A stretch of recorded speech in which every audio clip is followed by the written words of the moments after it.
Assalamualaikum warahmatullahi wabarakatuh. Saya Alda Melia Pramesti akan menyampaikan materi mengenai keamanan informasi. Keamanan informasi dimaksudkan untuk mencapai kerahasiaan, ketersediaan, dan integritas di dalam sumber daya informasi perusahaan. Manajemen keamanan informasi terdiri dari perlindungan sehari-hari disebut manajemen keamanan informasi atau Information Security Management. Kedua, ada persiapan untuk menghadapi operasi setelah bencana disebut manajemen kesinambungan bisnis atau Business Continuity Management. Keamanan informasi mempunyai 3 tujuan. Pertama, ada kerahasiaan, bermaksud melindungi data dan informasi perusahaan dari penyingkapan orang-orang yang tidak berhak. Kedua, ada ketersediaan, bermaksud meyakinkan bahwa data dan informasi perusahaan hanya dapat digunakan oleh orang yang berhak menggunakannya.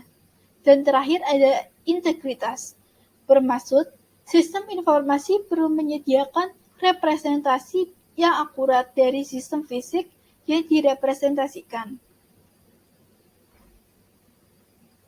Manajemen keamanan informasi menjadi penting diterapkan agar informasi yang beredar di perusahaan dapat dikelola dengan benar, sehingga perusahaan dapat mengambil keputusan berdasarkan informasi yang ada dengan benar pula, dalam rangka memberikan layanan yang terbaik kepada pelanggan. ISM terdiri dari 4 langkah. Pertama, ada identifikasi threats atau ancaman yang dapat menyerang sumber daya informasi perusahaan. Kedua, ada mendefinisikan risiko dari ancaman yang dapat memaksakan. Ketiga, ada penetapan kebijakan keamanan informasi. Dan terakhir, ada menerapkan kontrol yang tertuju pada risiko. Ancaman keamanan informasi adalah seseorang, organisasi, mekanisme, atau peristiwa yang dapat berpotensi menimbulkan kejahatan pada sumber daya informasi perusahaan. Ancaman dapat berupa internal atau eksternal, disengaja atau tidak disengaja. Tindakan tidak sah yang menyebabkan risiko dapat digolongkan ke dalam 4 jenis. Pertama, ada pencurian dan penyingkapan tidak sah. Kedua, penggunaan tidak sah. Ketiga, pembinasaan dan pengingkaran layanan yang tidak sah. Dan terakhir, ada modifikasi yang tidak sah. Sebuah kebijakan keamanan informasi bisa diimplementasikan menggunakan 5 pendekatan di bawah ini. Tahap pertama ada pengenalan proyek. Tahap kedua, pengembangan kebijakan. Tahap ketiga, konsultasi dan penyetujuan. Tahap keempat, kesadaran dan pendidikan. Tahap kelima, penyebaran kebijakan. Kontrol adalah mekanisme yang diimplementasikan untuk melindungi perusahaan dari risiko-risiko dan meminimalisir dampak dari risiko yang terjadi.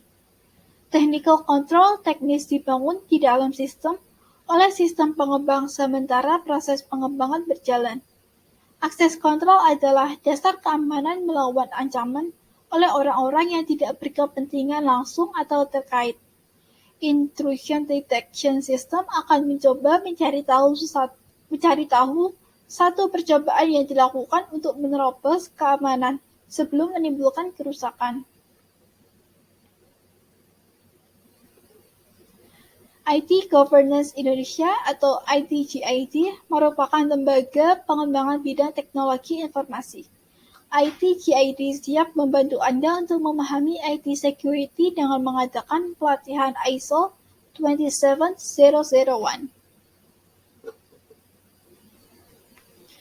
Strategi untuk keamanan informasi dalam suatu perusahaan diantaranya ada physical security, memfokuskan pada keamanan fisik dari suatu informasi seperti pengamanan tempat kerja.